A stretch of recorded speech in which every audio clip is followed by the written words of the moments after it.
In this modern world, I think it's really important, this next section that I'm going to be speaking about. It's from my book, It's All About Love.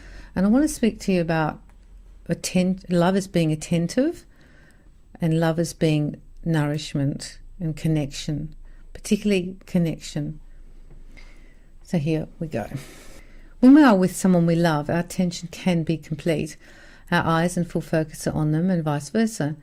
In a crowded place, we might have only eyes and ears for each other, and these people may include our partner, family and friends. Love is all about being together and sharing that special attention. Naturally, we will not always be able to be so attentive, even though we mostly try to be. This is the commitment to the relationship to keep it secure and healthy. After some time, though, we may take this love connection for granted and think that it is okay to give less attention to these people. Nothing can be further from the truth. If our focus starts to wander, we will feel the loss. There are numerous calls on our time and attention. Even so, these partnerships should be prioritised. The other person will probably tolerate our lack of focus for a time. We usually sense the separation happening and decide to go and return to the way things were. And this is a smart move and ensures the relationship stays strong and connected. However, sometimes no one closes the gap, and before we know it, everything is different, and in a sense, we lose each other. Love has to be nurtured. It can fade away if we continue to ignore or displace others for any length of time. Like a flower garden without water, the love will wither and die. Love has to have attention to thrive if we do not want it to disappear from our lives, and we do not want to miss this important lesson in love. People that once we love someone and they love us, there's nothing much more to do. They act as if the love is a given and that it will remain the same with little or no attention. Maybe in certain relationships this can be so. However, without continued attention, the love we share can definitely die and be no more. Never take loving and being loved for granted. Many relationships crash because of this attitude. The investment you made at the beginning of the relationship does not necessarily ensure that love survives long term. Love is not a one-time investment.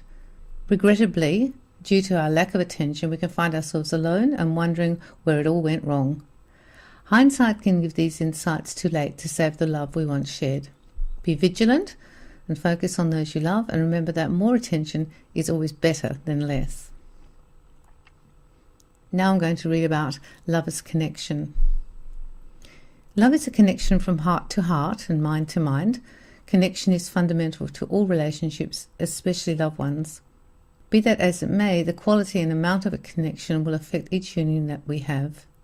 With particular people, the bond will be strong and ever present, whereas in other partnerships, the connection may be weak and variable. Everyone feels those who are connected and those who are not so connected. That a connection can feel like an on-off switch or constant flow of love regardless of time and space. And everyone connects in their own manner. We can also have varying degrees of connection in our numerous relationships. It is beneficial to figure out our predominant connection style. Are we always switched on, or do we have an on-off style of connection? While the degree of connection will be different in our various partnerships, we will tend towards one connection style or another. After working out how we connect, we can begin to look into the relationships around us. Who do we connect to and how? Are we more connected to some and less to others? And this knowledge will help us understand the dynamics. By acknowledging how we connect in love, we will see what we are giving in our partnerships. There is no judgment about which style is right or wrong. It is how it is. If I realise my friend switches off and on, and my connection to them is always on, then I will understand why I feel disconnected to them. Conversely, with another friend who is always connected, I realise why, when we're apart, I still feel connected to them. In my life, once I understood what was happening around me, I made adjustments. With the connected partnerships I gave back, my style was inherently continual connection anyhow. With the on-off unions, I realised what was happening and adjusted my own responses. Simply because we are not connected all the time or most of the time does not mean we do not love each other as much. these are merely different ways of connecting in loving relationships, and something we may need to accept. Others possibly struggle with our style too. Although differences in connection can be absorbed, the degree of acceptance depends on each individual. The problem will arise when the gap is too big or has lasted too long. If being in a loving union means close and continual connection for us, we will suffer. Likewise, if for us being in a loving union necessitates the on-off connection, we may feel smothered. Meeting in the middle can work well. The continual connection person can stand away a bit and give space, and the other person can come in more. Love and connection are interlinked. Without connection, the love cannot travel back and forth. By working out how we connect and how others connect with us, our ability to love and be loved will increase. And by understanding this, I found I suffered less disappointment and came to accept what was happening with those I loved. Instead of wondering what was wrong, there was understanding. There was nothing wrong with the connections. They were just on a sliding scale of very connected to switched off. In a funny way, this revelation helped me feel more loved and made sense of lifelong wondering of why it felt different. I hope these simple insights into how we connect help you as well. In the first section, when I talked about giving attention, I think it's very, very important right now. I noticed that people are not really giving each other attention. You're getting I would call it secondary attention, whereas the phone is first, the TV is first, answering something is first, or the activity.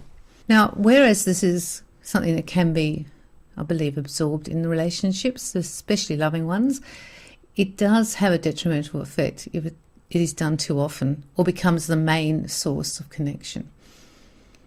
It's time to not look at your phone. It is time to not text when someone's talking to you. It's time to go out and have coffee with people and not be on the phone all the time, switch it off. It's time to look at people.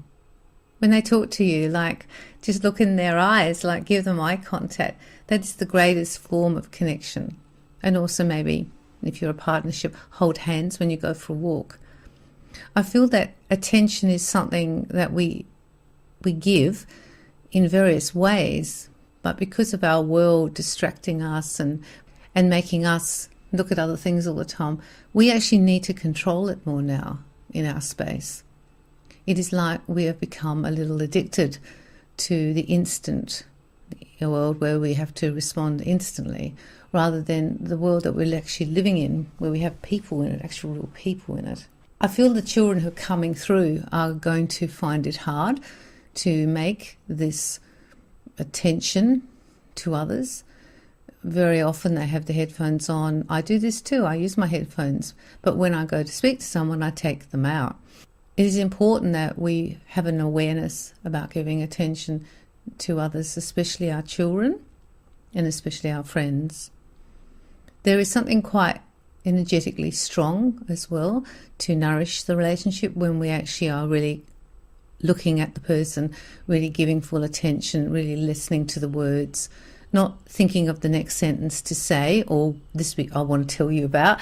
Listen to them speak, and then respond. Try to do it more and see if it works for you. I feel the attention that we give people is very, very important. The other part is the connection. As I spoke about the connection, it's very important for you to find out whether you're always switched on, sometimes switched on, and mostly switched off and on. This will really help you understand the dynamics that are going on in your life. Perhaps you are with a partner who is always switched on and you keep switching off and on. It's creating problems, or the reverse. This is very important for you to work out.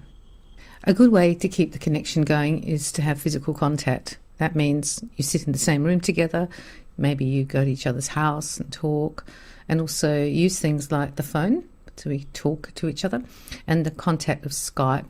These contacts are actually superior to text messaging or email messaging, just because there's more physical part in it and there's a better energy exchange. It makes the connection much stronger between you. It is important to keep our connections with our loved ones close. it is important to do this if you want to have long relationships and actually deeper relationships. Make the effort, connect more with the people who are on and off. And you probably gathered I'm not one of those. I'm probably on all the time. I learnt when to come in and when to go out. So I just allowed that part of my relationship to be like that. With others, I knew we were continuing connected because I could feel them there all the time. That's a really good way for you to understand it. Usually you can feel them, they're always there. It's almost like they're just standing over there and they're just there. And then the other people, when they go, they're not there. And that's okay, but as long as you can understand who's doing what. Good luck with it all. To give attention to the ones you love more fully will improve everything. And to strengthen your connections and understand your connections will also improve with everything. Particularly in families, when you can work out who is who in terms of the connection, you'll find that your relationships will flow better. They will just flow better. I hope you enjoyed the podcast. I enjoyed writing about this part, and it made me actually think very carefully about the people in my life, and I made a list of the on-offs and I made a list of the continually on people. Then I just could see it in my mind's eye, and I was more mindful, and I also made a bigger effort to give full attention to others, and I mean full attention, and really listen to what they were saying. Enjoy your week. Love to you all.